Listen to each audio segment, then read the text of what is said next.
Tunggu saya jelaskan sedikit lagi untuk merangkum dari semua yang saya ceritakan tadi.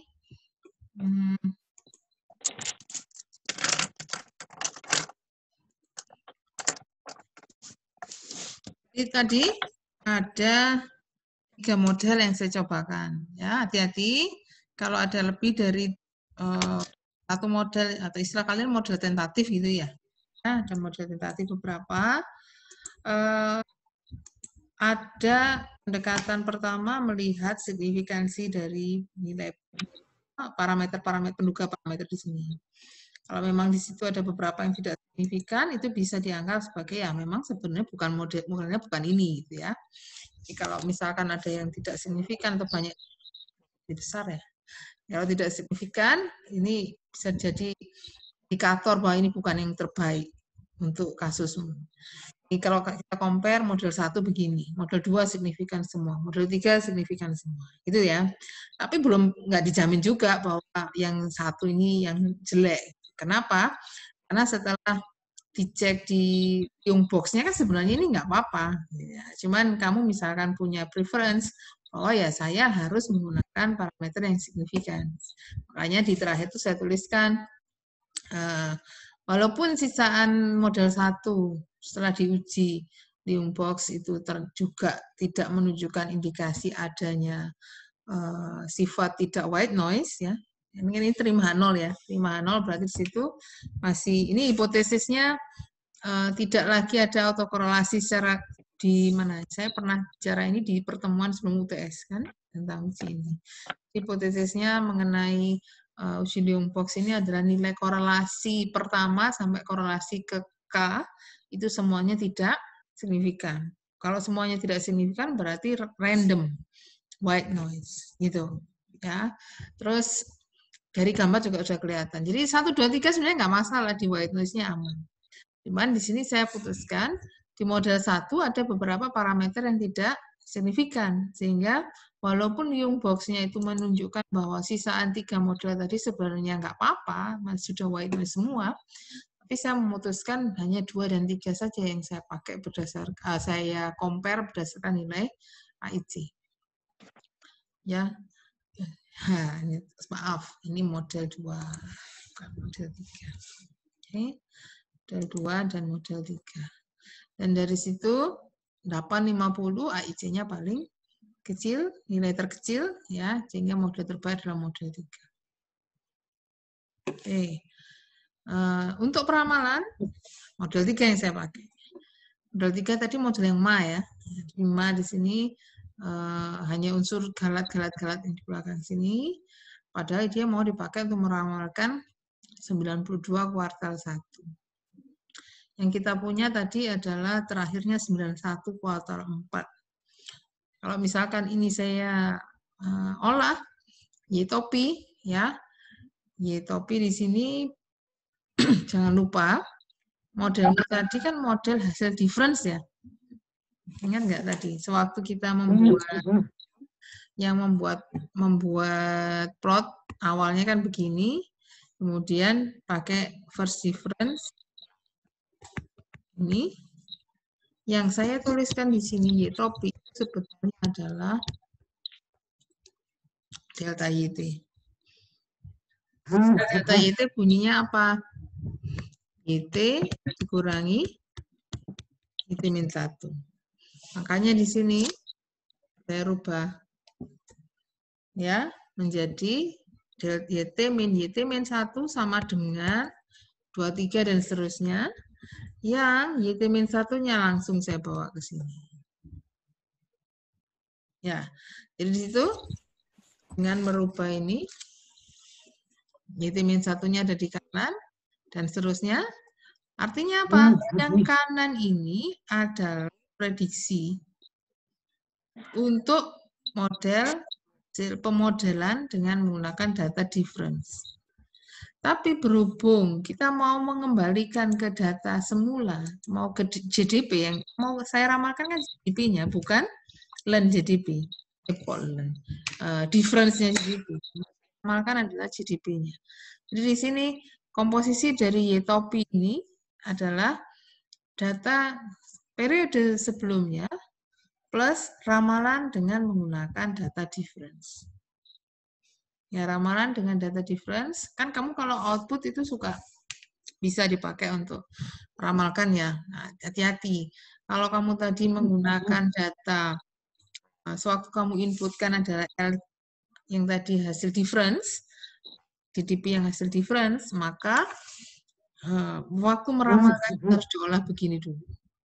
Tapi kalau yang kamu inputkan itu sudah data level, biasanya dia secara otomatis mengatur supaya ramalannya sudah seperti ini.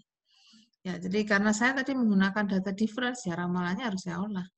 Untuk meramalkan 92 kuartal 1, berarti saya perlu tahu ya yang terjadi di kuartal 4. Yang jadi di kuartal 4 nilainya berapa? Plus ramalan berdasarkan model difference. Jadi ini angka aktual tahun 91 kuartal 4 berapa, plus ramalan untuk difference. Kebetulan saya nggak punya datanya. Oh, ini di sini ada ya. Oh, ramalannya aja. Ya. Jadi ini ramalan hasil ramalan dengan data difference. Ini adalah modifikasi karena YTOPI ini sebenarnya adalah YTOPI dari data difference. Oke. Silakan kalau ada yang mau ditanyakan. Mumpung masih bisa ada waktu untuk tanya, silakan ditanya.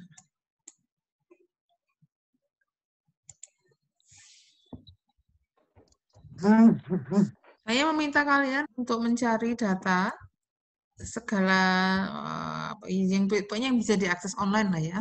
Data indikator ekonomi makro atau apapun yang bisa diakses online. Terus coba kamu analisis dengan ARIMA ya. Yang selama ini sudah kamu pahami metode-metodenya. Terus ditambah wawasan yang saya berikan hari ini. Nanti plus ramalan ya 1 atau 2 periode ke depan. Ikuti semua step-step yang saya jelaskan di situ. Ya, jadi saya meminta lakukan sesuai step yang ada.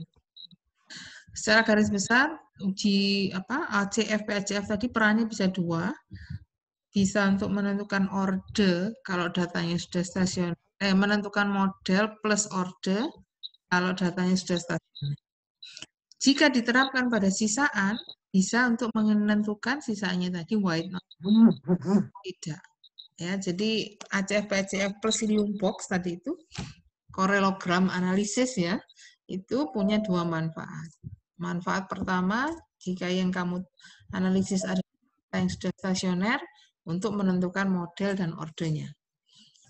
Jika yang kamu analisis adalah sisaan, maka kamu bisa mengidentifikasi sisaannya tadi itu white noise atau tidak.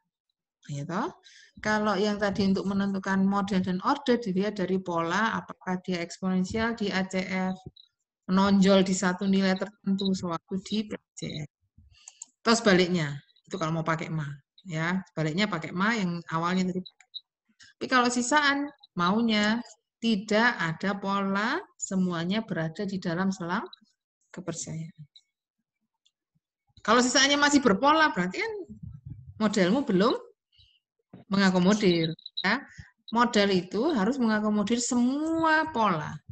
Kalau sisaan masih ada pola, ya modelnya salah. Kan modelnya harusnya mengakomodir semua. Oke. Silakan. Ada yang mau ditanyakan, silakan. Nggak ada? Nah, belum kepikiran. Siapa ini? Yuli. Ya, silakan. Nggak kelihatan mukamu. Iya, Bu, kapan Bu kita mau pakai konstan sama with no konstan? Konstan itu intercept ya? Iya. Rata-rata umum. Nggak ada, ini sih sebenarnya nggak ada aturan baku. Ini kamu bisa saja konstan kamu masukkan, tapi ternyata nanti tidak signifikan, berarti kan nggak perlu pakai konstan. Apa maksud saya? Ya, konstan itu kan seperti beta 0 kalau di regresi. Iya ya? Ya. Jadi regresi ada beta 0. Kalau beta 0-nya tidak signifikan, kita bisa beralihkan model tanpa konstan. Intercept. Tanpa intercept. Ya, Bu. Ya, ada lagi? Nggak ada lagi? Ya, kalau nanti sewaktu ngerjakan tiba-tiba ada pertanyaan, boleh diposting di forum. Ya, jadi saya kasih waktu masih besok jam 10 untuk tugasnya. Kan besok libur toh, ada kuliah, tuh kan? Nah, berarti kan udah masih ada. Oh, ada. Data mining ada, Bu. Oke. Data mining, Bu. Oke, selamat lah. Supaya kalian nggak kemana-mana. Ya. Biar nggak, katanya kalau di rumah aja nanti mati gaya. Ini nggak mati gaya nih, gayanya full ini sekarang. Karena tugasnya banyak. Oke, saya tutup ya. Nah, silakan dicoba. Masih ada waktu. Ya nggak harus ini dulu sih. Pokoknya kalau sudah saya tutup, silakan kerjakan yang lain. Pokoknya deadline terpenuhi semua. Sudah. Ya. Oke, terima kasih. Assalamualaikum. Waalaikumsalam.